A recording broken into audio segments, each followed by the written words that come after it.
여러분, 차트를 보면서 가장 헷갈리는 순간이 언제일까요? 바로 이 상승이 진짜인지 아니면 단순 반등인지 구분할 때일 겁니다. 자, 오늘은 이 혼란을 풀어줄 두 가지 무기, 바로 시장 심리를 나타내는 RSI 적응형 지표와 추세의 강도를 보여주는 변동성 밴드를 준비했습니다. 채널을 찾아주신 여러분들 모두가 사용할 수 있도록 지표 세팅 방법부터 역시나 실전 매매에서 진입 타이밍과 익절 구간까지 실시간으로 여러분들과 함께 대응을 해보겠습니다. 자, 어떤 지표인지 보러 가기 전에 구독과 좋아요, 알림 설정까지 눌러주시면 영상 제작에 정말 큰 힘이 됩니다. 자, 특히나 구독과 좋아요 누르는데 걸리는 시간 2초도 걸리지 않습니다. 눌러주시겠죠?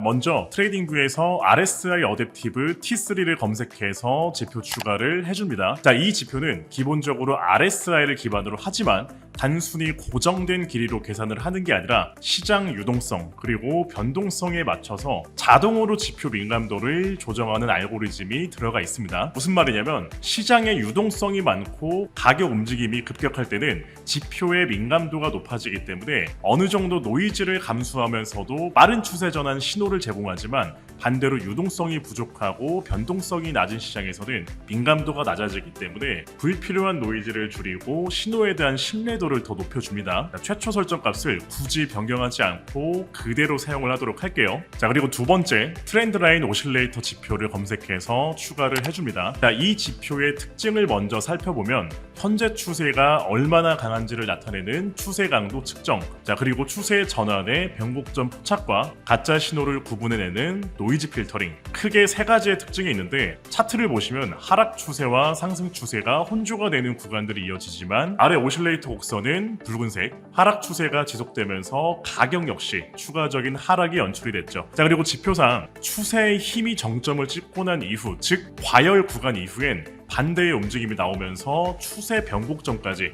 확인할 수 있겠죠. 조금 전에 보여드렸던 이 지표의 특징을 보면 과열 구간에서 꺾이는 패턴은 신뢰도가 높다고 나와 있기도 하죠. 자, 반대로 상승의 경우도 동일하게 추세가 진행되는 과정에서 하락 신호가 나왔지만 오실레이터 곡선은 상승 추세가 지속되면서 가격의 상승이 이어진 걸 확인할 수 있었습니다. 이 점들을 참고해서 실전 매매로 바로 넘어가 보도록 할게요. 두 가지 지표 세팅이 완료가 됐고 차트는 15분봉으로 보도록 하겠습니다. 자, 일단 앞전 구간에서 매도의 힘이 강하게 연출이 됐고 과열 구간 이후에 반등이 일부 확인된 모습인데, 제가 영상 초반에 RSI 적응형 지표 설정할 때도 이제 말씀을 드렸지만 이 지표는 시장의 유동성, 변동성에 맞춰서 지표 민감도가 수시로 바뀐다고 말씀을 드렸죠. 그럼 트레이더님, 유동성이 많은지 적은지는 어떻게 알 수 있을까요? 자, 지금 현재 구간을 봤을 때 밴드의 넓이가 앞전 구간들보다 어때요? 넓어진 모습이죠. 자, 물론 움직임 자체로만 보면은 앞전 구간들이 하락의 힘이 강하게 작용한 건 맞지만 실질적으로 시장 참여자들의 사고팔고에 대한 유동성은 현재 구간이 더 커졌다라는 거겠죠. 유동성이 커졌을 땐 지표가 어떻게 된다?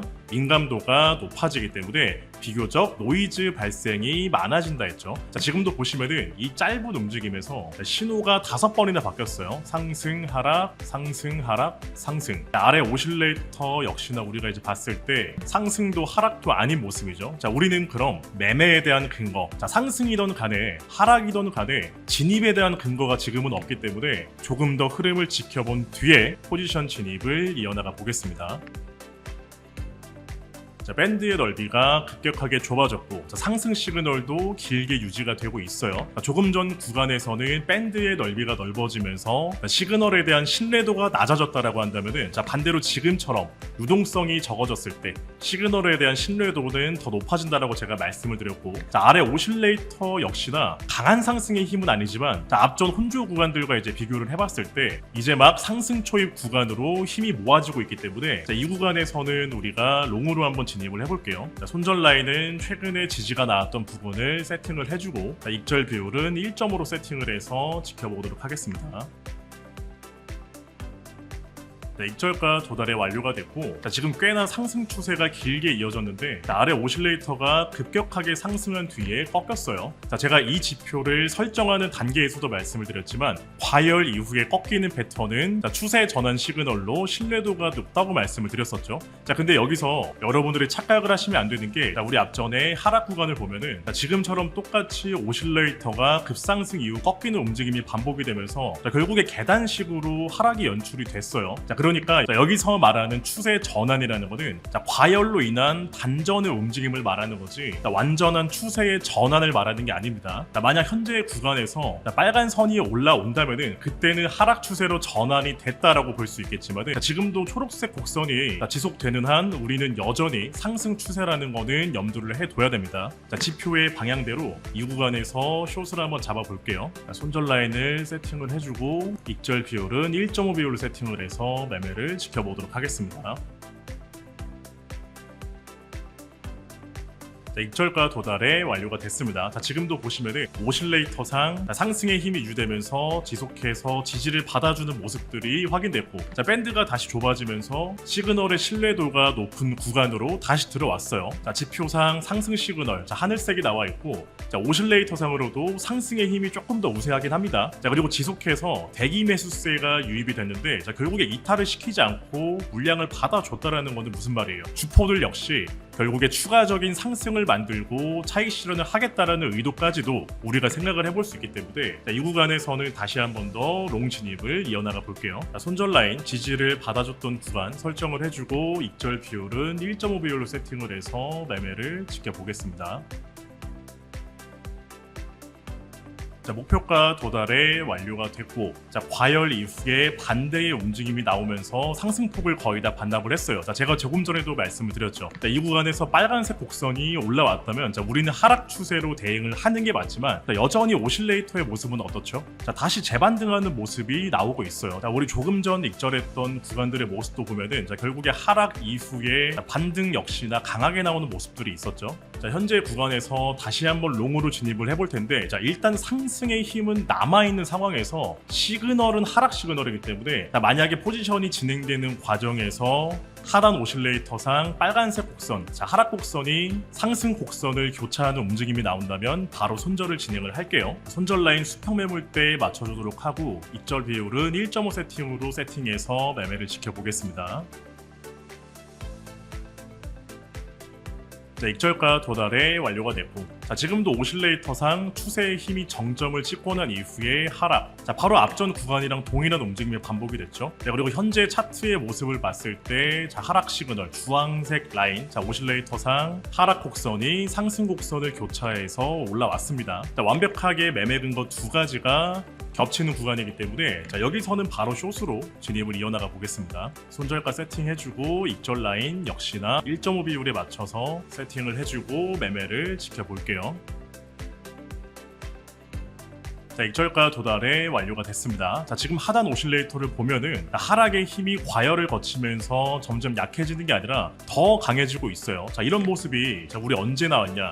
앞전 하락 구간에서 이런 식으로 오실레이터의 힘이 점점 강해지면서 계단식으로 큰 하락이 나왔었죠. 지금의 현재 구간으로 돌아와서 시그널 역시나 여전히 하락을 나타내고 있고, 반등이 일부 나왔음에도 불구하고 상승 곡선의 반응은 없는 상태죠. 지표의 방향대로 한 번 더 숏으로 매매를 이어나가 보겠습니다. 손절 라인 세팅을 해주고 익절 비율은 1.5 비율에 맞춰서 진행을 이어나가 볼게요. 익절가 도달에 완료가 됐습니다. 오실레이터의 흐름대로 강한 계단식 하락이 연출이 됐고, 역시나 하락의 힘이 정점을 찍고 난 이후에 반등이 나온 상황인데, 이번에는 반대로 상승 곡선이 교차해서 올라온 상황이죠. 밴드의 넓이도 좁아졌기 때문에 우리는 이 구간에서 다시 한 번 더 롱으로 진입을 이어나가 보겠습니다. 손절 라인은 최근 고점 부분을 세팅을 해주고 익절 비율도 1.5 비율로 동일하게 세팅을 해서 매매를 이어나가 볼게요. 익절가 도달에 완료가 됐고, 지금도 지표의 흐름을 보면은 상승 과열 이후에 조정의 움직임이 나오지만 오실레이터상 강세의 힘이 유지가 되면서 추가적인 상승이 더 이어졌죠. 우리 조금 전 하락 구간에서는 힘이 점점 더 강해지면서 계단식 움직임이 나왔는데 이번에는 반대죠, 여러분들. 가격이 상승했음에도 오실레이터상 상승의 힘은 약해졌어요. 이런 경우에는 가격은 상승을 했지만 수요가 감소되는 하락 다이버전스 패턴으로도 우리가 해석을 해볼 수 있기 때문에 일단 지표가 말하는 방향성은 상승 시그널. 아래 오실레이터도 상승을 보고 있기 때문에 롱 진입 근거가 두 가지가 겹치는 구간이 맞지만 일단은 하락의 힘이 약해진다는 관점에서 매매 진입은 하지 않고 이후의 흐름이 어떻게 흘러가는지만 지켜볼게요.